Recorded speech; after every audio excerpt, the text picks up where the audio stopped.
أهلا وسهلا ومرحبا بكم في أول حلقة من سيبيو بودكاست. سيبيو هي كلمة لاتينية وتعني it makes sense. فأنا حبيت نجمع أصدقائي باش نحكيو على حاجات that they are making sense. Great. love that. I can promise يعني صراحة. نحاولوا نحن we make sense. هو الهدف إنه we make sense. If we make it, it's fine. If we don't, it's fine. great. ما عندناش حاجة صحيحة وغلطة. Which أي makes حاجة sense. أي حاجة تجي في بالك أحكيها عادي معناتها. هذا هو الهدف من البودكاست الكل، إنه حرية التعبير Okay. والفكر. Okay. حلو. لو كانت تقدم روحك فرح. اسمي فرح، عمري 28 سنة. I work in social media وبدور على الشغف في حياتي. أوكي، شغف. لازم نحكي فيه هذا موضوع الشغف. هي ما قبلتنيش أصلا. هعرفك على الشغف. أنت لقيت الشغف نتاعك؟ لا. شنو اسمك؟ فيفيان أو فيفيان whatever بقى جنسيتك إيه. هي أنت قلت فرق بين الكلمتين توا، أنا قلت فيفيان ولا فيفيان. ده أنا نحيت لك في مصر أنا فيفيان. فيفيان وفي تونس ممكن أبقى فيفيان. أنت فيفيان. بس فيفيان. مع الناس أنا بالأ. بتبقى فيفيان. فيفيان. نبقى سيريس كده فاهم. عمق أكتر من كده. بس بص من بعد 30 نسيت صراحة سني، فأنا تقريبا 31. تقريبا. 31. مع تقريبا أعطيني تقريبا. 31 أيوة هي 31. بس بشتغل برضه السوشيال ميديا جسوة نفس المشكلة. عشان كده قاعدين هنا. وانت تدور على الشغف نتاعك، وانت لقيت شغف ولا ما لقيتوش؟ لا ما لقيتوش. علاش؟ يعني انا مش بدور عليه بصراحة، كنت بدور عليه. انت فقدت الامل من فقدت البحث عن الشغف. لو يعني كل شوية بفتكر انا لقيته، بس بقول لا عادي، يعني بزهق منه بعد شوية. وممكن مش هو الشغف اللي باش يخليك فرحانة باي ذا واي، ممكن ان تكون بلا شغف هي احسن حاجة في الحياة. ممكن احتمال لو دخلنا في سكة الفرحة دي ما نخرجوش. لان تدخل يعني ما تخرجش. الفرحة كونسبت، انت مش شرط تبقى عارف هو ده شيء حقيقي. الفرحة احساس. لا مش شرط. it's a choice sometimes. شفت بقى sometimes قلت لك هتقلب بخناقة لو اتكلمنا عن الفرحة. كان عندكم الحرية معناتها. مش دايما it's a choice، حرام. لا sometimes it's a choice. بس I think في إشي يعني أكتر إنه الواحد بيقدر يوصل له أكتر من السعادة، اللي هو الرضا. إنه أنا مش تعيسة، مش مبسوطة دائما، بس it's okay I'm good الحمد لله you know. في هذا الوسط. أنا فكرتني في الناس اللي تلقاهم ساعات ما عندهمش خدمة، تلقاهم ياخذوا في سالاريز مش عاليين ويبدأوا ديما يضحكوا فرحانين وكذا، والناس تلقاها عندها مئات الآلاف فلوس وتلقاها ديما متوترة وواحد. في هيك أساسي قناعة رضا. خلص أنا الرضا موافق معك. الرضا it's a choice. أنك تكون راضي باللي عندك. أنت راضي باللي عندك؟ أنا راضية جدا جدا جدا. غدوة فيفيان أول نهار في الخدمة. وانتي باش ترجع تخدم وانا باش نرجع نخدم. انا كنت راضيه وانا عاطله والله ما اعرفش. شهرين ونص وانتي بلاش خدمه. ايه بلاش خدمه بلاش. لا مش فاهم. مش فاهم الجمله خالص. لا مش حطوا سبتايتلز باي ذا واي. لازم تحط مصري تونسي فلسطيني. بلشت ولا بلاش يعني بلا يعني ما كنت من غير. ايه ده ما كنتش اعرف الموضوع. والله والله دي حقيقه. شهرين ونص وانا عاطله. كان احساس حلو مش هكدب عليك يعني. حلو كله الحلو شويه ولا مخلط مده حلو، لان عارف بقى لما يعني يوم الاثنين ده ما كانش مرعب، يوم الاثنين ده كان يوم عادي جدا يعني زيه زي السبت زي الحد، فكان احساس حلو. That's nice. يعني وكنت بروح مثلا بول اعمل بقى عارف الحاجات اللي انت بتسيبها بس للويكند. كنت بعمل ده بس عارف بقى ايه الوحش. هذا اللي نستنى فيه. الباقي الكل بالظبط. ان انت يعني هل هبقى في الشارع كمان شهرين بعدين ابص لكلبتي هل هجيب لها اكل ولا هنرمي يعني فاهم. هبتدي اكل اكلها.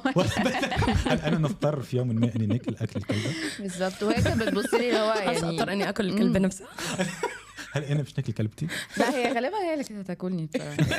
That was my next من بعد الصراع على من كان الاقوى يعني البقاء للاقوى. السؤال يعني اللي يطرح نفسه هل ممكن كان لو انت ما عندك كان اللي هو انا وين راح اسكن وين راح اكل كل هذا الحكي كان لو طولتي اكتر كان حتكوني مبسوطه ولا خلص انف؟ ده بقى اللي انا اكتشفته.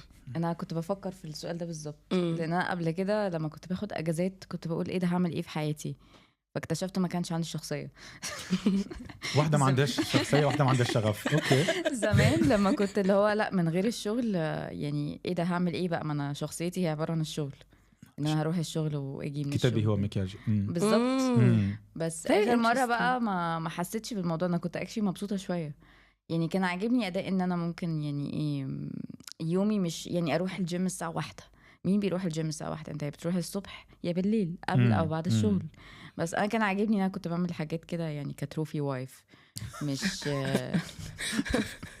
في وايف without the trophy maybe من غير تروفي وايف بينها وبين نفسها. اخر الشهر زي اول الشهر يعني انا مش مستنيه المرتب اما يجوك فواتير. لا ما انا كنت بدفع عادي ما انا كنتش لسه يعني أوكي. ما وصلت لمرحله لسه معايا القحط فلوس يعني. انا كان المفروض ما يبقاش معايا فلوس يعني على الشهر الجاي يعني كنت ممتاز ايش بوقتها خلص على القد. هي سألتك لو طولت الحكايه اكثر من هكا. بس انا كان عاجبني ايه ده طب انا تمام انا اقدر اسرفايف مثلا كام شهر من غير شغل وعادي بقى. بس وانا كمان كنت اون جاردن ليف فكان في سالري. جاردن ليف ده ان انت بتاخد سالري بس ما اجازه بتشتغلش. الحديقه. ايوه اجازه الحديقه. ما عشان كده بقول لك انا كنت تروفي وايف بجد. سمعني عاود فهمني شنو هي جاردن ليف؟ جاردن ليف دي لما الديبارتمنت او الشركه تقفل فبيمشوا الناس فبيعوضوك لان هما انت ما مش يعني you're not terminated basically علشانك هو الشركه هي السبب. فبتعوضك ان انت ما تشتغلش 3 شهور لحد ما تلاقي شغل بس بتدفع السالري بتاعك. يعني مش انت السبب. لا مش انا السبب. اوكي انا غلبانه. هي احسن حاجه تصير لك في الحياه. بس it's very interesting انه يعني انت قلتي شخصيتي غير عن شغلي وانت اكتشفتي انه في جوانب تانية بتحبي انك تعرفيها اكتر بدون الشغل which is nice I like that. بس انا اكتسبت هوايه بقى بعدها يعني انا كان عندي شويه هوايات. هذا كل في شهرين ونص. والله عرفت روحك واكتشفت عرفت كل حاجه. انت محتاج تترفد. انا بحس انه this is like the greatest incentive for me to be like يلا بالضبط يلا don't push يلا تعرف على نفسك ودور على الشغف نتاعك وكله تمام رواق. والله عرفت كل حاجه. عرفت ان هوايتي الجديده انا ادور على شغل. انا كنت خلاص بقى mastered it يعني بقعد عارفه ابعت امتى وما بعتش امتى يعني اقدم على شغل ايام معينه عارفه هيكلموني امتى يعني بقيت فاهم بتبقى ماستر في الموضوع. تمسحت فيها حكايه لا حلو هيك صار في زي عن جد الواحد بصير وبقيت عارفه عنده خبره يعني تفاصيل. انا عمري ما حصلش ان انا قدمت على شغل هنا كتير يعني كان بيجي لي شغل ببتدي ما قعدتش فتره يعني ان اقعد اقدم على شغل وبتاع. فكان اول مره اعمل ده تقريبا في حياتي فعملته بشكل انتنس بقى. قررت ان ده ماي نيو كارير ان انا ادور على شغل جديد. هذا هو شغل هو يعجبني وانا عاجبهم الاثنين لان ده اللي تشالنج بالنسبه لي. هذه من احسن الحاجات باي ذا واي وقت اللي انت تكون قاعد في وقت وزمان من الحياه اللي انت يو تشوز ذا كومباني بالظبط مش الكومباني وحده تختارك. ياس لازمهم يختارك في وقت من الاوقات. أيوة. اما حتى انت تختار 100%. انا مش مضطر نقعد معاكم. ريسنتلي انا اكتشفت هذا الاشي لما صرت اروح انترفيوز واقول اوكي انا لازم كمان انا احبهم انا يعجبوني يعني if their vibe is off انا رح اصير اقول لا مش هم بس يحكوا لي اذا انا qualified ولا لا كمان انا I have a say in it. ده كل شنية ده حقيقة انا دائما نخمم فيها انه شنية الورست كيس سيناريو اللي يصير لو ما لقيتش خدمة ولا وفاو الفلوس وانا عمدان نروح لبلادي مع امي واختي which is not so bad which is good ونقعد على بلاي من غادي وعادي فهمت. فالحمد لله ما تحطيتش في الوضعيات هذه ديما عندنا opportunities الحمد لله.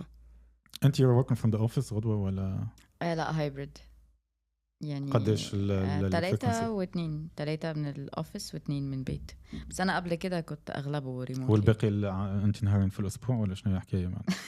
3 سنين والباقي شو ما 5 أيام بتشتغلهم انت بتشتغل كم يوم؟ اوكي يمكن يوسف بيشتغل اقل بشويه مش فاهمه او 3 مرات من الاوفيس على حسب انت بتشتغل ايه؟ جرافيك ديزاينر. اوكي الحمد لله. اما لا الحمد لله اللي معايا في الشركه ما they're very flexible و they trust الناس يعني فهمت. فوقت اللي الناس تعطيك ثقه انت تحاول تكون على قدر الثقه. ده وقت اللي الناس ما تعطيكش ثقه 100% نعمل نطلع مليار حكايه وطريقه اللي انت خايف منه نعمله فهمت. ايوه صح. yes it's true. وانت من الاوفيس ولا من الدار غدوه؟ من البيت بس 2 مرات بالاسبوع من الاوفيس which I hate. ما تحبش تمشي الاوفيس؟ بس الايه مقلوبه هنا. بحب اروح المكتب ما بحب اقعد. انت تحب تمشي للاوفيس وانت ما تحبش تحب في الدار؟ ممكن اخري يعني يوم واحد اللي هو صباح الخير يا جماعه عاملين ايه نتقابل بقى شوف الوشوش. وذكر هذاك النهار كان اللي نحن نتقابلوا فيه ناس الكل وتقريبا ما نعملوا شيء. It's like a field trip. أيوة. هاي I think that's why it's wrong. لأنه خلص يا إما كل يوم الواحد بيروح المكتب أو أيام أكتر من القعدة بالبيت يا إما خلص دايما لا هو نهار بنهار عادي ما فيش مشكلة مثلا. بس إحنا نهار بنهار إنه يوم يوم لا. بس برضو أنا ما بحب أشوف ناس بحب to be like in a work environment. يعني إنه الكل عم يشتغل وكلنا نشتغل مع بعض وخلص. يعني كمان الواحد يصير يفصل لأنه I started to associate البيت بالشغل والشغل بالبيت it blurs so many lines. الواحد بصحى بينام شو هيك غريب وبيعمل مليون إشي وما في work environment. خلص هو بيت يعني don't you create your own work environment في الدار عادي؟ ممكن هيك أعمل بس مش إشي أنا متحمسة عليه صراحة. يعني ما بدي أعمل هيك you know what I mean. It affects me sometimes and my productivity but I would prefer to be in a working environment with people that I'm working with على نفس الأشياء اللي عم نشتغل عليها بدل من إنه أنا أشتغل لحالي. أنا هذا اللي بفضله يعني بالنسبة لي. أنا ما نحبش كي نمشي للأوفيس الناس تتذكر اللي أنا موجود فتعطيني حاجات. لا هو يا ريتهم يدوك حاجته بس يقعدوا يتكلموا معاك. أي أنا عايزة على بعض مش يومين الأسبوع أو يوم اللي في الأسبوع ده يبقى كل الميتينجز مانجت في 8 ساعات ان انت تعمل كل الميتينجز اللي انت محتاج تعملها كلهم في نفس النهار يعني في نفس النهار وباقي الاسبوع نشتغل بقى. ايه رايك all the human interaction in one day only بدي خلص لا درينج وقت تولي نروح للدار ما حد ما يحكي معايا يعني درينك الصبح كده ابقى ام ريدي حضر حالك نفسيا انا اليوم رح احكي مع ناس لمه وسهريه واحد مش بتاع اوفيس بالظبط اخلصهم مره واحده كده وبعدين بقى اشتغل باقي الاسبوع. بس هي دي ده فعلا يعني ده اللي انا بحس ان هو مش محسوب في اماكن كتير ان في نوعين من الناس. انا برودكتيف في البيت في الاوفيس لا يعني تو عشان ADHD الديستراكشنز كتيره اي حد هيعدي من جنبي دي عندهم مشكل كبير يبدأوا معهم الناس. أنا كنا نحكي وهكا فجأة وتلفت حلو هذا وكملت واصلت. I get distracted as well don't get me wrong. أكيد في distractions بس الجو العام بهيئ للشغل حتى لو في سوالف وضحك وهيك يعني على حسب الجو العام اللي تحكي عليه على حسب الشركة اللي أنت فيها. ممكن الشركة معناتها هي عبارة على كمية distractions.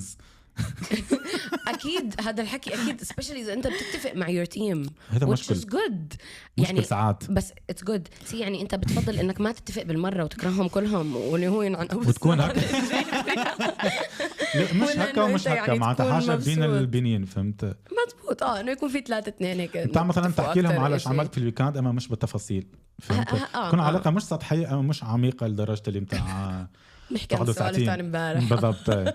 بص هو كل ده كلام فاضي يعني اللي هو عملت ايه في الويكند وهنشتغل في ايه. هذيك البدايه المقدمه. الحقيقه الوحيده هي الجوسب. يعني اعتقد انتوا بتجيت along بس عشان الجوسب. لو الجوسب موجوده بتجيت along لازم نعرف الناس مشتركه باش نعمل جوسب عليهم. That's a very good point because a lot of people bond over like hating one person in the office. يعني انا ده اللي لاحظته في كل الاماكن فعلا بيحكوا عنه نفس الوقت.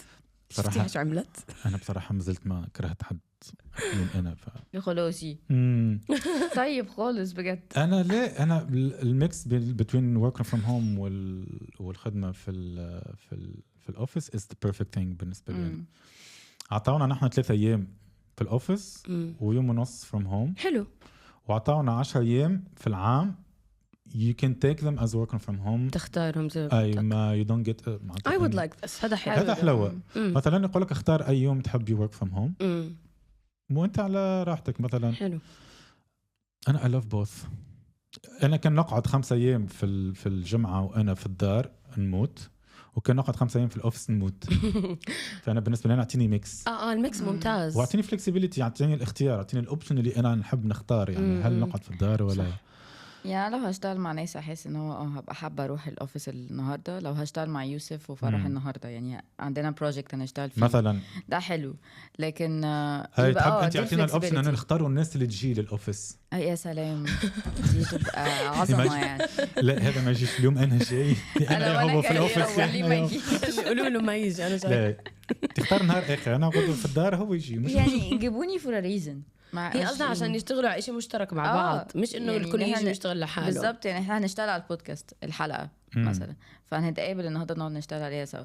بس فعشان كده دي الفلكسبيليتي اللي انت بتتكلم فيها، ان هو نختار الايام انهي يوم احلى انهي يوم كده يعني. مش ان انا اجي اقعد بسماعتي واعمل ميتينجز اون زوم.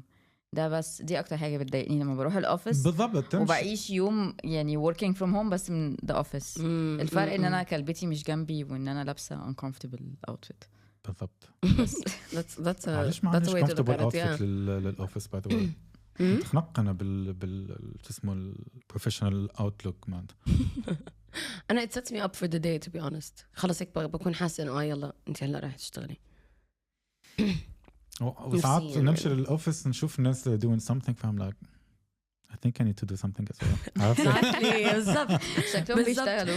حسيت عندهم حاجات. To get off your phone and do something. بالضبط هذا هو.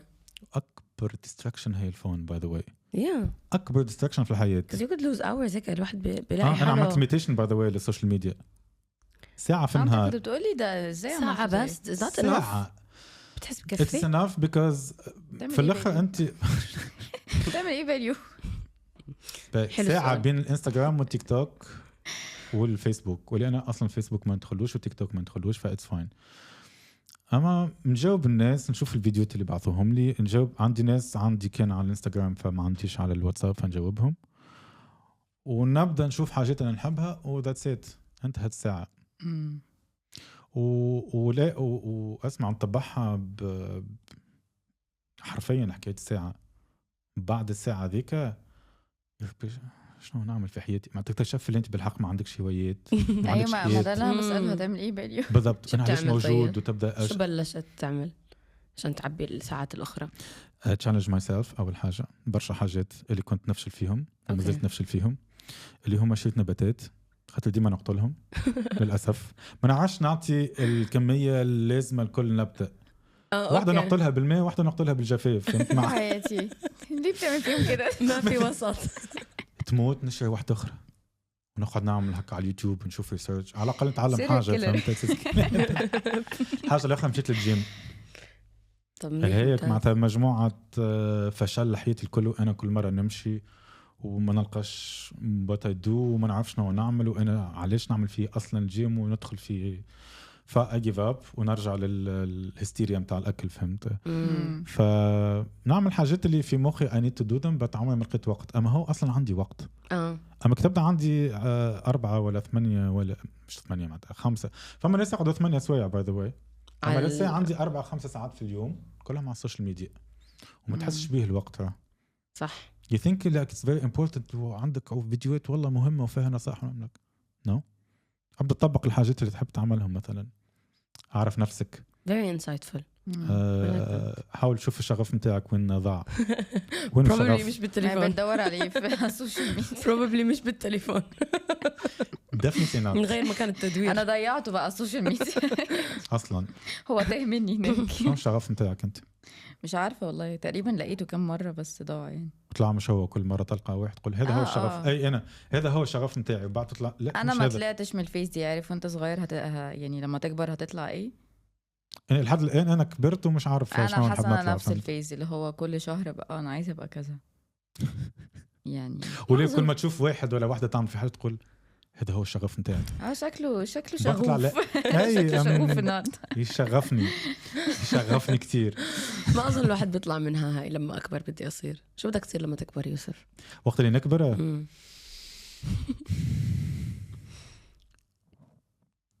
محامي. علاش ركبونا في مخاخنا علاش ركبونا في مخاخنا طبيب محامي مهندس؟ لانه هدول اكتر ناس كانوا ناجحين في اوقات اهلنا اي ثينك او الاباء. كلنا يعني ناجحين ما شاء الله علينا وما نش لنا مهندس ولا محامي ولا طبيب لانه الدنيا تغيرت. بس انه يعني على وقت اوليائنا كنت ذكم يعني جوارنتي انك باش تلقى خدمه وباش تجيب فلوس وهاف ستابيليتي. فهمت الكالتشر بتاعتنا وبالذات مع الرجاله بتبوشتم اكتر للثلاثه دول فعلا. انت كانوا يقولوا لك حاجه ولا كنت لا ما دي الفكره. البنات اللي هو يعني ما حدش متوقع منك حاجه. ولا مره واحد سالك قال لك شنو تحب تطلع؟ لا بيسالوني بس ما حدش بيقول لي مش عايزه تبقي دكتوره، مش عايزه تبقي محاميه. يعني ما تقليش الكلام ده قبل كده. بس بيسمعوني بقى. ما انا مره انا عايزه ابقى رسامه، عمري ما رسمت. بس وانا صغيره اللي هو قلت بالبقلك بس ما بعرفش ارسم. حماره يعني في الموضوع. بس كثير بس كيف استنتجت الانتباه؟ لازم تطلع فنانة مصورة. بس كنت كل شوية بقول حاجة يعني اللي هي بشوفها أو أقراها في كتاب أو أشوفها في التلفزيون مثلا شكلهم كول، عايزة أبقى شبه الشخص ده. هذا شغفي. بس هيدا شغفي. وقعدت كل مرة أتبع في حاجة، في واحد، في هواية، في تصوير. أنا أخدت دروس رسم for some reason علشان عايزة أرسم أو عايزة أدخل فنون جميلة. يعني ده برضو كانت هفة كده جت وانا 16 سنه مثلا او حاجه. بس طبعا عرفت فشل ذريع يعني ما بعرفش ارسم اي حاجه. بس الناس تقولي ديكور، بس هل انا مهتمه بالديكور؟ لا. بس بعدين اكتشفت بقى ان انا بحب القرايه والتاريخ والحاجات دي، فدخلت سياحه وفنادق. انا بقى تور جايد. عمري ما اشتغلتها. ما علاش عملتها؟ عشان انا كنت تبع فيك، انا نحب نعرف وين باش توصلني. ما بالظبط انا بحب اخد الموضوع للاخر. الموضوع كان فن يعني انا يعني وانا بقى بفكر في جامعه وهدخل ايه ما اعرفش عندكم في كل الاماكن الموضوع ده ولا لا. الثانويه عامه يعني الثانويه عامه والضغط بقى وان انت لازم تختار وان هو ده طبعا اكيد يعني هو ده اللي هيحدد حياتك كلها، مستقبلك وحياتك الكل بالضبط. ولا حددت اي حاجه. دخلت ولا حد عمل حاجه هو عملها في الثانويه العامه ولا في انا يعني اشتغلت من ساعه ما اتخرجت ومن ساعتها في الماركتينج. تفهمش ليه ده حصل ولا يعني جربت اي حاجه في السياحه. قداش عندك في الماركتينج؟ دي السنه ال11. بسم الله ما شاء الله عليك. وحبيته ولا هو لازم احبه ويقعد بقى معايا بقى لي 11 سنه من العشره. انت مجبوره انك تحبه؟ هو انا جبرت عليه من الاول بس يعني كنت حباه، بعدين حبيته قوي، بعدين كنت فاكراه حاجه وطلع حاجه تانية. كنت تحكي عن الماركتينج، نزلنا نحكي عن الماركتينج وين دخلنا؟ قلت لك ليه انت تدخلني في حكايات؟ بقول لك 11 سنه عشره ما فيش اي علاقه في حياتي وصلت ل 11 سنه الا مع الماركتينج. ايوه هي ده. انا لسه بتكلم عن الماركتينج. ما لقيت الشغف نتاعك؟ ايه الشغف بتاعي؟ مش عارفه اقولها لك بالانجلش ممكن تفهمها اكثر. passion. I creep passion مع النظرة. بص أنا بحب الكونتنت ده اللي أنا أقدر أقوله. يعني أنا حاسة موضوع التصوير إن أنا بقيت مهتمة بالتصوير عشان بحب شكل الحاجة الحلوة كده. يعني فاهم إن حاجة أشوفها وشكلها حلو. سطحية جدا. لا بالعكس، لا بالعكس، حتى أنا نفس الكونسبت. نحب أي حاجة حلوة أما بعد ما تنجمش تقعد أنت أي حاجة حلوة تتخصص فيها. فهمت؟ لازم أيوة مثلا ديزاين ومش أي ديزاين. لازم تعرف شنو تحب تعمل، جرافيك ديزاين ولا انتيريور ديزاين ولا اركيتكتشر ولا تحب تعمل فاشن ديزاين. فهمت؟ فعندك بحر كبير من الاختيارات. فيس كنا نحب أي حاجة حلوة أما شنو بالضبط. وممكن تبدل عادي كل مرة نحب نعمل هذه، مرة نحب نعمل هذه. انتوا عملتوا سويتش يعني كاريرز؟ أنا عملت سويتش كارير IT engineering وبعد عملت جرافيك ديزاين. فعلا انت كنت originally يعني engineering. حاجة على لي وريك. يعني تحس أنا معناتها أول حاجة فكرت فيها قلت أنا مش نقعد حياتي الكل نعمل في الحاجة هذه. خاطر أنت الحاجات اللي مش معروفين كما IT والهندسة والحاجات اختصاصات أخرى ما تعرفهم الا ما تجربهم، فتدخل الجامعه ومفاجاه فهمتوا يلا تفضل هذا هو الحاجه اللي انت باش تعملها حياتك الكل. فاول ما تخرجت قلت لا لا مش هذا الحاجه، مش هذا الشغف هو الموضوع مش شغوفي الصراحه مش شغوفي اطلاقا، ده حقيقه يعني ده حقيقي يوسف. وبعد بشوي جرافيك ديزاين بتعمل ريستارت طول اليوم يعني الموضوع فعلا مع كامل احترامي. انا بلشت هندسه كمان عدد 3 سنين بالجامعه هندسه، بعدين حولت advertising ماسكوم which is more of what I'm doing now. بس قبل كنت هندسه، وبابا كان كتير يدفشني على الطب كمان. هما شكون ام وابوه ما قالوا ليش اعمل طب؟ يعني كلنا يحبونا الطب. فكان في دفش. بعدين خلص انا هندسه، بعدين خلص الهندسه وصلت لمرحله اللي هو لا مستحيل اكمل. كنت هندسه ايه؟ كان اندستريال، صناعيه. حلوه دي. this is cool. من وين حلوه؟ من وين جات الحلاوه؟ it's interesting once you get into the like the actual انا ما core of it. بس انا حتى الكور هذا ما وصلت له، ما قدرت خلص. يعني كان في مرحله الواحد بحط كتير effort، فخلص كان لازم يعني عرفت امتى اوقف. خلص لازم هلا اوقف، لانه الطاقه اللي بتنحط لانه الطاقه اللي عم تنحط وما عم يطلع منها مردود كانت يعني مش ايكول بالمره. فحولت، وبعدين لما حطيت الطاقه تبعتي بمكان صح طلع انه خلص انا صرت كتير احسن نفسيا، والموجود كان احسن، وماي ريزلتس وير بيتر، يعني كل شيء. فعن جد بفرق. هيك لقيت الشغف نتاعك؟ شنو مشكلتك اختي؟ الشغف تبعي هذا انا ما بعده شغف. انه انت شاطر بشيء اوكي حلو، بس اشي تكون مبسوط. علاش مش الحاجه اللي انت تحبها على الاخر تكون هي الجوب نتاعك؟ مزبوط. هو ده اللي انا كنت عايزه اقول. نحب نوصل لهالمرحله هذه. علاش ديما نحن عندنا تخدم في الدومين هذا ومش لازم تحبه؟ مو لازم بس I think لازم يكون في إشي بتحبه بحياتك. يعني مش بنزربل بالشغل وكمان في البيت ما بتعمل إشي. حبه مكبوك، عرفت؟ يعني في ناس في شغف بتاعها النوم. انا كنت شغف نتاعي مليان. لو انت بتحب تنام دي حاجه حلوه، يعني نام كتير حلو ده، وتفيق الصباح تستنى وقتاش ترجع تعمل بالظبط. يبقى عندك موتيفيشن. هروح البيت موتيفيشن بالضبط. هروح البيت هنام. ده شغف هو باشن ولا موتيفيشن؟ ايه موتيفيشن الدافع. موتيفيشن باشن. انت حكيت باشن شغف. اي باشن هو دافع الموتيفيشن. ما عجبتنيش الكلمه انا. خلاص غيرها لعيونك. هو صراحه الكلام بالعربي اثقيله شويه ولا هكذا؟ لا الكلام بالعربي تحسه بويتك اكتر، تحسه ليه قيمه كده. يعني الدافع، الشغف، تحس اللي بتاع الشغف جاي من جوه كده. كان باشن ده تحس يعني كلمه غلط. باشن محلاها. لا باسيون. باسيونيز. باسيون تحسها كلمه غلط برضه. موتيفاسيون. بس يعني مش عايزه كل الحاجات دي. معناتها وقت تلقى الباسيون تجيك الموتيفاسيون. ممكن صح. انت كلامك هل عندكم موتيفيشن حقيقي؟ عندي موتيفيشن. لشنو؟ ان انا اسافر. حتى انا واي انا كمان.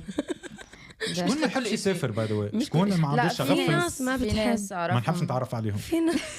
والله اصحابي اللي قريبين مني وقراب منك. والله انا وانا ماي براذرز ممكن نتناقش في الموضوع عن بعض. على حدا من اخواني كانوا اصحابك ولا مازالوا اصحابك؟ مازالوا اصحابك. ما عشان كده بسافر لوحدي. خليهم هون. مش احسن حاجه في الحياه انك تسافر وحدك؟ انا بحب صراحه اسافر لوحدي.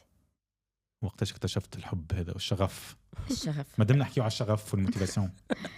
انا اكتشفته في بعد الكورونا، بعد كوفيد 2021 اكتشفت. ما طولتش عنا الكوفيد باي ذا واي. نحن عدت سنه تقريبا. هي سنه يعني. انت اكتشفت لقيت الشغف نتاعك واكتشفت نفسك في 2.5 شهور، والكوفيد شنو صار؟ سريعه خلص. ايوه بالضبط يعني. يلا بعد ما انا بنام طول السنه، بصحى شهرين سبات اركز كده في الشهرين دول. وده طريقتي في الشغل. انا ممكن 8 ساعات دول ابقى برودكتيف ساعتين والباقي قاعده زونينج اوت. ADHD لو هيك وترجع. بالظبط. فهو البرودكتيفيتي مش يعني مش لازم تبقى 10 دقايق. I relate to this so much. انه الواحد هيك يفصل، بعدين بساعتين you get everything done وبعدين خلص. انا بسميها نظريه التلميذ المصري. يعني ما هل سمحني؟ نظريه التلميذ المصري. التمييز المصري. التلميذ student. تلميذ. تحكي لي اكثر على ما بنذاكرش طول السنه، بنذاكر قبل الامتحان على طول بليله بس. ممكن كنت بجيب امتياز والله. معناتها الدافع متاعك هو الضغط، ضيق الوقت. صح، ستريس. انا اعطيني 5 أيام نعمل حاجه ما نعملهاش، قل لي راهو لازم تعملها بعد ساعتين بسرعه وتشوف الشيء والحاجات. يعني لو عايز تعذبني اديني تاسك من غير ديدلاين. انا ما بنقبلش التاسك. I would never do it. اول حاجه نسالها وقتاش تحب على الحاجه هذه بدون ديدلاين مفتوحه دي ما بحبهاش. قل لي اخر نهار وقتاش بالضبط، 6 ولا 5؟ ما تقوليش اخر نهار يكون نص الليل عندي عادي معناتها. اعطيني وقت نعطيك الواحد نتاعي. تقول لي على راحتك هاخد راحتي فعلا على الاخر. بالضبط، ما عمري 2 كده ان شاء الله. انا كنت في أذربيجان. انا شفت الستوريز تحفه عن جد كتير نايس. انا نحب الناس اللي تفرجوا على ستوريز نتاعي، خاطر انا نحط في ستوري وفي مخي اللي حتى حد ما يتفرج عليه. انا بقى عندي نفس الموضوع، بس اكتشفت ان لا، ان في ناس اللي بتحب السفر برضو هم اللي بيتابعوا وبيقعدوا يسالوك بقى هو المكان ده حلو فعلا ومش عارف ايه. انا بحب واللي ما سالنيش الكل اعمل لهم بلوك. انا مهم اصحابك اللي ما يحبوش السفريات. كمل تحكي لي على اصحابك اللي انا هقول لك بقى اصحابي اللي ما بيحبوش السفر من غير ذكر الاسامي طبعا. لا والله يذكرها. هم عارفين حالهم. يعني هم عارفين المأساة. بيبقوا حابين الستوريز برضو، حابين يسمعوا الموضوع، حابين كل حاجة، بس هم مكسلين يعني، او شايفين الموضوع مجهود. وانا زمان كنت بشوفه شوية كده، ان هو ببقى عارف انا زيتي قبل السفر، انا لسه بقى هباك، لسه ماي بيبر، هيعملوا فيا ايه في المطار، مين هيوقفني النهارده. التفاصيل دي كلها بتخوفك. بس في ناس اللي هي ما خطتش الحاجز ده كتير، بتبقى شايفة الموضوع تقيل. فانا ببقى فاهمه النظريه دي شويه لحد ما someone push you، او يعني حاجه push you. يعني انا الاكتئاب push me ان انا اعمل ده. لقيت شغف متاح بالاكتئاب. بالظبط، انا شغوفه جدا بالاكتئاب. بس الاشياء، بحس الاشياء اللي حتشوفيها والاشياء الاكسبيرينس اللي عم تستناكي هي اللي اوتويز التعب والهاي. ما ده دلوقتي اللي يعني بعد ما بتجربيها بتعرفي الفاكت دي. اللي ما جربش يسافر ما يعرفش ان هو هيحس بالتفاصيل دي. هو هيشوف حاجات يعني هو يكفي انك سافرت مره، يعني كنت سافر مره معناتها الاكسبيرينس نتاع السفر وحدها. It يعني depends on where you go. يعني مش كل مره، يعني مرات الواحد بيسافر وما انه عادي بيكون كتير مرتاح، ومرات الواحد بيسافر عن جد يعني انا واحده لما سافرت مره قعدنا 7 أو 8 ساعات بقطار. يعني بعد هديك انا ممكن اسافر اي مكان.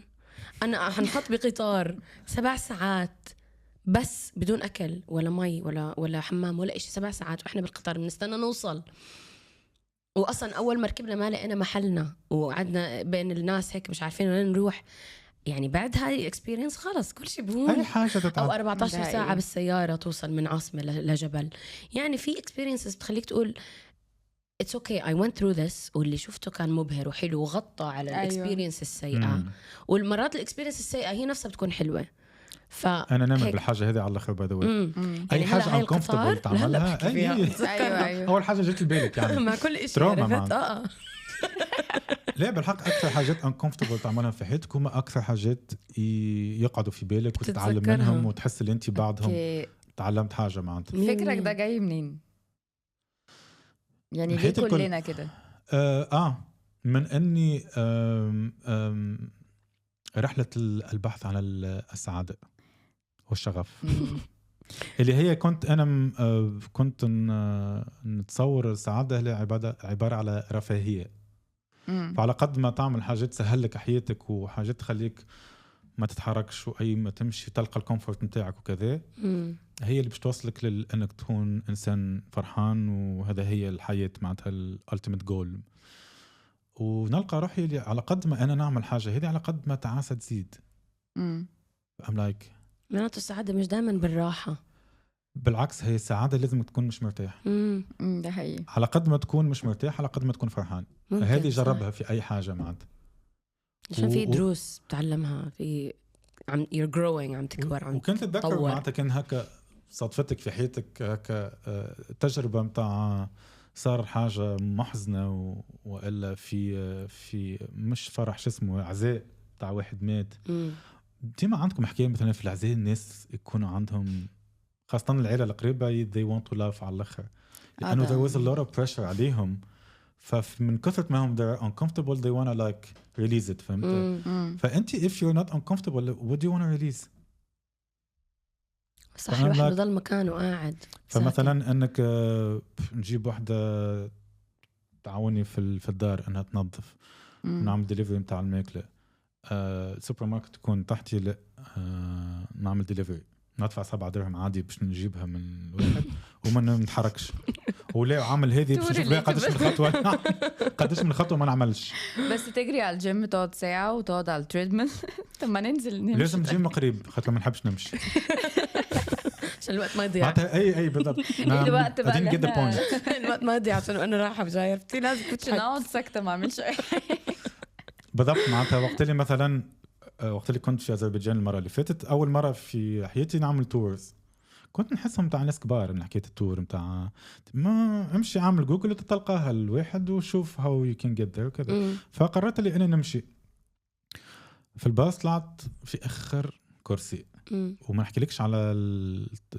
كمية السخانة اللي موجودة لأنه الأي سي ما وصلش مشيت انا اوف كورس بالطرق نتاعي الملتويه مشيت عمل صحبه مع الجايد حطني في القدام معاه في القدام الاي سي مقابل برافو شاطر في نص الطريق عاودت رجعت للواحد خاطر مش قاعد نحكي مع حد طريق كامل 3-4 سوايع وانا قاعد انا والجايد نحكي اوكي حلو توصلنا نحكيو على عيلته وعلى مرته وعلى فهمت فأملك نو مش هذا هو فقعدت I prefer لي أنا نكون uncomfortable ونتعرف على ناس والuncomfort يخلق النوعيات اللي تبدأ تتشكى مسخانة وواحد يحكي على حكاية كذا اوكي أنا مش في الكومفورت والأسي ذا فيه يقول لك حياة حلوة فهمت اوكي yeah that's nice I like that analogy سألت واحدة تعرفت عليها في السفرية قلت لها شنو هي أكثر حاجة تفرحك شفت أنا الأسئلة العميقة واحد عرفته عندي دقيقتين ولا صراحة أنا بحييك على هاي الموهبة والله عن جد فظيع يوسف أي قل شنو هي أكثر حاجة تفرحك في الحياة وهي تقريبا الأخت معناتها محضرة الإجابة ولا مش عارف جبتهاش ليه هنا طيب جايبنا والله كل مرة نجيبوا ناس بشوي بالدوري بدي قلت لها شنو أكثر حاجة تفرحك قالت لي أنا أكون uncomfortable والله عن جد هيك حكت قالت لي that's very interesting قلت لها أنا أجري على الأخر مرة تسمع طبيبة نفسانية تقول أنه سبب الاكتئاب هو الرفاهية واو على قد ما تكون في رفاهية على حتى نسأل ساعات أنه مثلا المغنيين والفنانين اللي ينتحروا واللي هم في أوج الشهرة متاعهم وعندهم فلوس والناس تحبهم شنو ناقصك؟ هو أنا مش بحسها discomfort إنه هو السعادة على قد ما أنت يعني busy doing something you enjoy achievement من الحاجات اللي تعملها كان ممكن هيجيلي اكتئاب وهيجيلي كل ده لو بشتغل في شغل أنا تعيسة فيه جدا بس أنا مشغولة طول الوقت uncomfortable بس لو أنا بسافر وبمشي 25,000 كيلو وجعانة ومعيش فلوس والكلام ده كله بس I'm enjoying وبصور وبتعرف على ناس وبضحك وبهزر ومش عارفة ايه this is يعني a good positive discomfort بس يعني مش مقتنعة قوي ان هو الديسكومفورت هو مش بالمطلق بحس صح كلامك يعني it depends ممكن تختاروا الديسكومفورت وين انت اذا عم يساهم انه الواحد يكبر أيوة. يعني إذا عم يساهم بيور growth ويور change وعم تحسي حالك إنك عم تستفيدي معناته الديسكمفورت منيحة بس إذا ما بيساهم والواحد بس تعيس ونقطة لا وقتها خلص how you deal with discomfort بس also the discomfort matters where it is يعني وين أنت مش مبسوط وين أنت مش مرتاح ببيتك مش مرتاح ولا مش مرتاح بشغلك هدول الأشياء I think إنه لازم الواحد يكون مرتاح فيهم أما بمواقف الحياة مو شرط الواحد دائما يكون مرتاح أنا I think هذه هي هون النقطة إنه أنا لما أروح مكان بعيد عني أنا و I step out مش شرط إنه أكون أنا مرتاحة it's okay عادي أو إذا رحت عملت إشي جديد بشغلي برضو مش لازم أكون مرتاحة it's okay طالما عم يعني بمقابل عدم الارتياح اللي أنا عم بعطيه يكون في مردود تعليمي إلي أو أيوة. يعني experience you know what I mean يعني هو ده sense of excitement اللي هو حاجة كده تديك excitement للي انت بتعمله دي اللي هتأدي اعتقد ما هو ده بقى دايما الديبيت بتاع السعادة اللي هي concept كده بحسه يعني ايه complex حاجات كتيرة مع بعض مش ده هيخليني سعيدة يعني انا بحب النوم بس مش شرط ان انا وانا نايمه هبقى سعيده. يعني هبقى تمام مرتاحه اللي هو يعني كونتنت، بس مش سعاده، مش بيك السعاده. بس انا يعني انا عارفه امتى انا كنت مثلا سعيده. ايام معينه كنت سعيده فيها جدا، ايام تانية لا. انا على قد ما نكون فرحان على قد ما نرقد يعني أقل. كونتنت بس مش سعاده. انا احس النوم هو اسكيب من واقع. ايش السعاده؟ النوم. اوكي. It's an escape. yes I've used it plenty of times. نسمع الميوزك على طول مثلا، نمشي نشوف الناس على التليفون تطلع في البابليك ترانسبورتيشن، وإلا الناس في الجيم تسمع كان تحط فالناس كلها ديسكونكتد من بعضها، ونحس ان they escape من حاجة ما يحبوش يواجهوها. they escape من the discomfort of انك تحكي مع واحد ومثلا انت ما تتفهموش، ولا واحد يقول لك كلمة ما عجبتكش، ولا تقول كلمة غلطة. فالناس ما تحبش تغلط وما تحبش تكون هكا. معناتها المثالية هي أنا نصور معناتها وما بتحب تحط حالها بمكان محل ممكن ينحرج كمان. هاي it's a big one. اللي هو أنا ما بدي أعمل هيك عشان ممكن يصير هيك وأنحرج أنا. وبعد ما تنحرج شنو يصير؟ ما هي معناتها شنو هي أنا أقول لك شنو هي أيوة بعد شو انحرجت أسوأ شيء في الحياة عليك الناس زي اللي هيحصل دلوقتي. يعني إحنا في البودكاست لما تنزلها انا عمري ما هتفرج عليكي. انا استحاله اتفرج الحلقه الاولى الضحك اضحكوا يلا تفضلوا. يعني هسالك كده بمنتهى الثقه، احكي لي يا يوسف الحلقه كانت كويسه، شكلي وحش، شكلي حلو، بس انا مش هقدر اتفرج عليه. لا يعني ما صعب اتفرج عليه، صعبه. ما يعني ما هي انا اي ثينك هذه من اكثر الحاجات اللي تمنع الناس انها تطلع تحكي قدام كاميرا وقدام مايك وقدام ضوء وتركيز. انا بحب يتفرجوا ان هم لو اتفرجوا انا بحس ان هي دي الايشو. يعني زي ما انتي لما بتاخدي سيلفيز وتتصوري، لا البروفايل ده مش عاجبني، البنات انتم عندكم اكثر الحكايه هذه، مش احنا بس. يعني في ناس في ناس رجاله كتير في ممثلين وما بيحضروا افلامهم. يقولوا لي لا لو سمحتي البروفايل بتاعي ده في ممثلين ما بتحضر افلامها عادي. في ناس ما بتحب تعمل خلاص. في ناس هيك ما بتحب. انا بحب. انا I'm gonna watch it 100% ححضرها. انا عملت دور كومبارس مره في موفي عام 2010 2011 كومبارس. ما نتكلمش يعني تعديت، اما في 3 مشاهد مختلفه. التولد فرجت عليه الفيلم، خاطر مشهد من المشاهد كنت انا ميت. كنا عباره على قتلونا الكل، قتلونا وقلنا يلا اكشن. ممكن تقولي اسم الفيلم؟ اسمه أغلى لواء، فيلم تاع يحكي على الاستعمار الجزائري فرنسا، وتصور في تونس. اوكي، محتاجه اتفرج، محتاجه اشوف المشهد ده. كل يوم يجيبونا ناخذ فلوس وما نصوروا حتى شيء. بعد حطوني جندي، وبعد حطوني حي، وبعد نموت، وبعد ما عليها فلوس وكذا. امام لايك علاش نتفرج؟ يعني يوم موتوك وحيوك وكل حاجه في نفس الفيلم. لانه كومبارس عاد هيك حدا بالباك جراوند. شكون باش يقعد مركز معايا انا من مئات الناس؟ انا بقى ده مشكله وانا بتفرج. تقعد مركزه مع الناس هذا لا مش الواد ده طلع كده خد شغف نتاعها مألوف. ده شغف الكريتيسيزم. بحب اتفرج على حاجات كده واعلق وابقى يعني مش من حاجه هذه نتاع هذا شفته قبل في المشهد. هو الفيلم 3 سوايع. انت اختي عندك وقت تقعد تتفرج على فيلم 3 سوايع اصلا؟ والله بقول لك عطله بقالي 3 شهور عندي وقت. تمشي الجيم وتعمل تان وتعمل حاجات الكل، تحضر الفيلم 3 ساعات وتشوف انت كم مره طلعت فيه وتاخذ تعمل بوز. فانت هو 3 سوايع وتعمل هي بوز وسكرين شوت. يوسف حي هذا هو انا تعمل. وليه مش نفس الواحد؟ لازم تعرفهم الكل بالوجه، تعمل عليهم دوره. أيوة يلا المشهد اللي من بعد هل انت انا بتضايق برضو لما يقفلوا سيزون ومثلا يعني يفتحوا سيزون جديد والكاست lost weight او gained weight ولا يبدلوا الكاست اصلا. هاي هذه اكثر حاجه انا تعمل لي. هاي اسوء وحده، بس برضه هاي كمان كثير بتضايق. دي بتضايق. او مثلا لو اطفال وكبروا شويه، وهو المفروض في التايم لاين بتاع المسلسل ان هم مثلا بقى لهم شهر او يعني في نفس التايم لاين ما فيش حاجه اختلفت، بس الواد طول شويه. كبر صار عنده لحيه وصوته شوي خشن.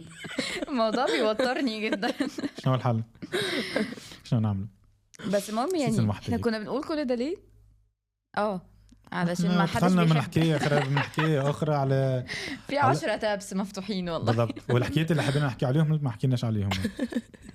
لا انا حبيت بصراحه، عجبني الكونسبت. انا كمان حبيت الرغي ده.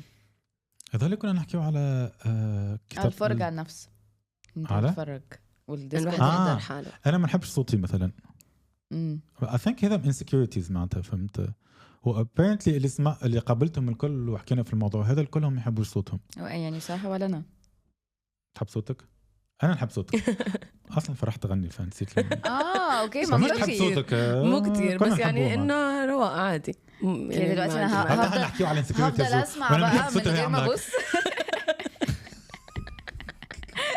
شوف I'm insecure about a lot of things بس يعني لا للي لا حلو يعني ما راح احكي عرفت انه انا كمان لا مش انا كمان لا انا محلاني لا يعني ما بسمعش الفويس نوتس بتاعتي ما انا ما بسمعهمش. انا بعرف الناس اللي يسمعوهم باي ذا واي. انت تسمعهم بجد؟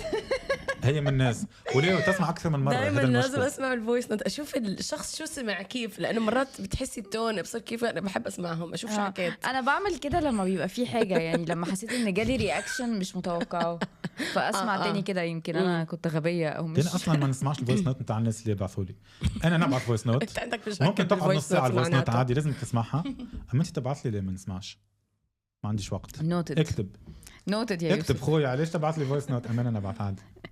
انا اختي بتجنني في الموضوع ده. بتبعت لي فويس نوتس 6 ثواني مثلا اللي هو يعني بتجاوبني انا بسأل سؤال بتجاوبني في فويس نوت ايوه وتقفل 6 ثواني تقعد الايوه. انا عندي اصحابي ثانيه ولا ثانيتين ماكسيموم. قال لي ليه يس. طب ما نكتب ما نستخدم صوابعنا شويه. لا يعني ما بحبش نكتب. ماشي ممكن هي تطلع كما فرح تحب في صوتها السمول شات يعني ممكن يبقى لطيف بس اسهل انك تكتب اوكي من مش اسهل انك تتكلم. انا اسهل ثانيتين. انا عندي واحده صديقتي معناتها عادي تبعث لي جريده نبعث لها انا مسلسل فويس نوت جاوبني بجريده اخرى ونقعد نقرا. اطول فويس نوت بعتها قديش؟ انا بليز هي انا خايفه حتى اسمع الرقم ولا هما فويسات مش فويس واحد. اوكي بس وكل واحد تقريبا كان 30 دقيقه 30 دقيقه. يوسف احكي تليفون. ليه ما تحكي تليفون؟ انزلوا تقابلوا. كنت في الاردن وحبيت ابعث فويس نوت للامارات 30 دقيقه 30 دقيقه واكتر من واحد. اي 30 دقيقه الابيزود واحده. يعني ومش متفكر حتى شنو حكيت ومش عارف وين الكونفرسيشن اصلا. واو. انا اطول فويس نوت بعتها ايفر اي ثينك 4 دقائق. اطول وحده وصلتني 7 دقائق. هاي 7 دقائق كانت. لا انا وصلت ل 10 دقائق يعني عملت ال 10 دقائق. اوكي بعت 10 دقائق ووصلتني 15 يعني هذا من الماكسيموم تاعكم. لا 30 دي انا اول مره اسمعها. انا الفويس هذا من الفويس نوتس اللي بعثهم على جروب. خاطر ما نحبش نقعد نحكي نفس الحكايه 20 مره. فيلا الجروب من هون جت الفكره نتاع البودكاست. طبعا يعني it makes sense. بعثت لهم الفويس نوتس. شنو جمع فويس نوت؟ فويس نوتس الكل. وهما اللي تحب تسمعوا في وقتها. تحب تعمل عليه قهوة تحب تقوم الصباح تعمل قهوتك وتقعد. والله على فكرة مش غلط بودكاست العادة. تحب على أيامات وقتها نذكر واحدة قالت لي أنا كل يوم نسمع فويس نوت جزء. قلت لها على راحتك أنا مش مستعجل يعني. أنا عندي حاجة مستعجلة هالتكست. بس أنا بحب الناس دي مش هكذب. الفويس نوت الطويلة ما بتضايقنيش. أكشلي الصغيرة هي اللي بتضايقني. اللي هو أنت مكسل تكتب. عندك مشكلة مع أختك؟ أنا زعقت لها أكتر من مرة قلت لها أكتر من مرة يعني. لا انا مثلا بسمع اغاني ليه اوقف الاغنيه باش تحط علشان اسمع ايوه يعني فصلتي لي دماغي ليه ما صراحه وبعد رجع الاغنيه ترجع لك هي فويس نوت اخرى موضوع 100% معك. او بتفرج على فيديو على تيك توك او بعمل اي حاجه في حياتي حاجه مهمه على الاخر. هذا سميتهم كل مهمين حسيتهم. ايوه تيك توك مهمه جدا بالنسبه لي. اي لاف تيك توك. انا بعشقه. انا ما حسيتهم تاع صغار really. هو انا مش صغير فهمت. اوكي بس انا دلوقتي حاسه عجوز متصابيه. سيدة مجتمع متصابيه. سيدة مجتمع.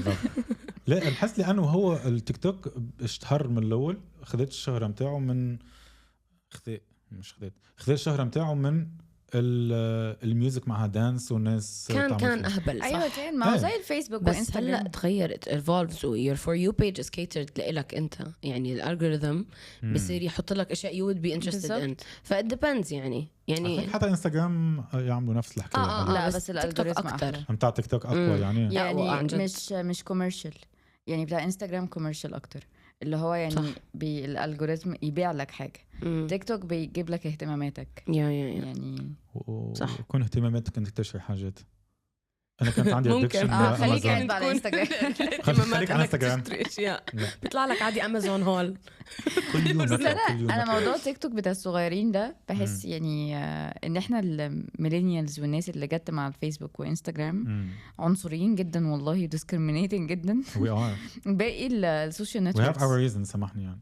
لان يعني ما هو فيسبوك لما ابتدى كان للصغيرين بس، هل طنط وماما والناس دي كانت عليه؟ لا دلوقتي هم عليه وقاعدوا اكتشفوا. غادي اكتشفوا ان هو مش بتاع صغيرين بس، اكتشفوا ان هو حاجه حلوه لجميع الناس. تيك توك كان كده برضو، هو ابتدى للسن الاصغر مننا، بس احنا بس عندنا شويه عجرفه كده ان احنا يعني ايه، احنا اللي عملنا السوشيال ميديا. والله لا ممكن نفهمها، لانه انا عشت قبل الانترنت وبعد الانترنت، يعني كنت وقتها الانترنت بدت جديده في تونس، وقتها انا عمري 13 14، فانا اوريدي نمشي عرفتهم سايبر كافيه ونمشي تدفع بالساعه وكذا. فنحن هذوما الايس كيو والحاجات البيزك انا بديت معاهم وعشت قبلهم وعشت من بعضهم، ف اوف كورس عندي تعجرف معته. اوف كورس يعني أيوة انا عشت وقت التليفون اللي هكا مش ايوه هيك. لا انا الحاجات اللي اللي هكا هاي بتسكر بالمفتاح. سكر بالمفتاح ما جربتوش؟ اي ما تعرفيش الحكايه. في كان في تليفونات فيها مفاتيح هاي باش ما تقعدش ما تتكلم نهار كامل. كان عندكم اداء ان هو كل اوضه فيها تليفون وتسمع على تليفون ومامتك تفتح خلصي مكالمه على فاتوره. ده كان بيحصل، انتهى توقيت. ايوه كان في انتربشن كده بيحصل. تجسس. تفتح السماعه شوي شوي عشان تسمع مين بيحكي. سكر. عشان كده كنا بندي اسامي بقى يعني حركيه، يعني لو بنتكلم عن ولاد مثلا ومش عايزين يعني طبعا نسميهم سهى. سهى قالت طبعا سهى لازم يكون صوته صوت سهى زين. لا ما احنا بنتكلم بقى يعني احنا هي بتحكي مع صاحبتها قاعده بتقولها عن سهى بالظبط، بدل ما نقول سميه سهى. والتصريف الكل مؤنث. ايوه كل حاجه مؤنث just in case. اختيرها شويه الحكايه. شفت كانت طول كنا صيع يعني عيب عليك. الى ان اكتشفوا الحقيقيه معي. التليفون انرفع بطريق يعني بلحظه مش تسمع باي ذا واي، تسمع لي فما ايكو ولا حتى بس مرات لا مرات اذا هيك اذا الواحد شاطر ما بسمع. ماما كانت شاطره قوي، كانت بتعمل زيه كده اللي هي يعني بتدوس على حاجه على شوي شوي التك دي ما تحصلش والنفس ما يطلع. اهلا سهيل.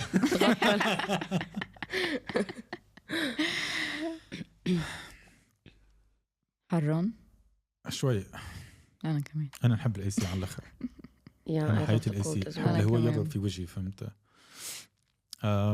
في أذربيجان كانوا متقلقين من موجة الحر اللي عندهم اللي هي وصلت ل 32 درجة. واو حبايبي بليز. هذا الربيع 32 اي 32 والناس في الدار واي ما يحبوش يخرجوا. انا عديتها مشي احسن حاجة باي ذا واي عملتهم الكل في أذربيجان. عملت التورز وعملت الووكن في ذا سيتي تو وندر مش عارف وين ماشي، وعملت النايت لايف وعملت السبا داي وعملت النوثينج داي. حد شيء احب انا النوثينج داي ده لوفلي. هو ما طولش فيهم، يا ريت تعمل نهارين ماكسيموم في التريب. كنت تعمل تريب تمشي باش تقعد تعمل كل نوثينج داي. شكرا. لا مرة مشيت خلي الواحد هون خلي مكان. عملت شيك اوت اليوم اللي بعده ذاتس ات. ايوه شكرا. بس هو اليوم اللي من غير بلانز ده يعني عايز انا هريح في البيت في الاوتيل، بس برضو اللي هو ممكن انزل اكل يعني نو بريشر. انا نحب نعمل بلان اما ما نحبش نطبقه 100%. معناتها هو موجود ان كيس انا نحب نتبع البلان هذا موجود، اما باش نقول 7:30 لازم نعمل لا هاي مستحيل تنعمل اصلا. ده السبب بالضبط انا ما بحبش اسافر مع حد. انا بطلت نسافر مع ناس ما عادش. كنت تحب تخسر اصحابك سافر معهم. مش دائما جربت اسافر مع ناس خسرتهم. لا عيلتك ما خسرتش عيلتك. لا العيله حاجه اخرى.